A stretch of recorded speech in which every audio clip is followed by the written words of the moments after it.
เอ้าสิเฮ็ดคลิปดังคือเชฟกระทะห้างเอา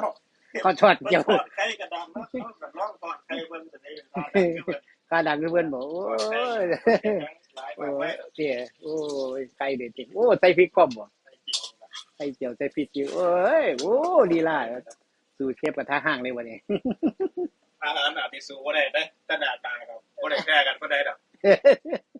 เออเขาโอ้ยเขาเจ้า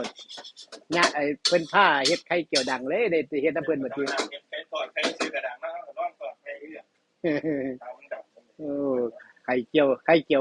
ใส่พริกตัวเดียวโอ้อันเด้นี้ไข่อเจียวเล่าไข่เจียวน้องปอกอันนี้ไข่เจียวเรื่องน้ำท่าก็บ่ไกลกัเออนเนาะบ่ไกลกันนะซื้อเดียวกันบ่ซื้อเดียวกันบ่ติ ใส่ชูรสหลายอยากแซ่บหลายใส่หลายบ่ ๆสู้ด้วยกันโอ้โอ้ยว่าอย่าเฮ็ดใหม่เด้อเสียชื่อเด้นี่สู่เชฟกระทะห้างไว้เด้อเบ้ยดีล่ะพุ่นน่ะไข่เหี่ยวพร้อมแซ่บบ่แซ่บ เนี่ยเนาะ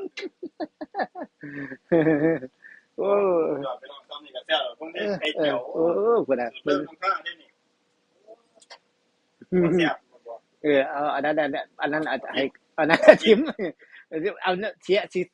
เอาชิมคือเพิ่นบ่กระทะนี่คิดว่า กับท่ากันว่ากินกินคือกันเนี่ยสิย้อนชิมกระทะคือเพิ่นบ่ดีไม่มันแม่นแนวบ่ล่ะย้อนชิม ไปแล้วทางมองมันจะไปสิมองได้ดี โอ้ยถังขยะก็บ่มีติโอปลาก็บ่มีเนาะ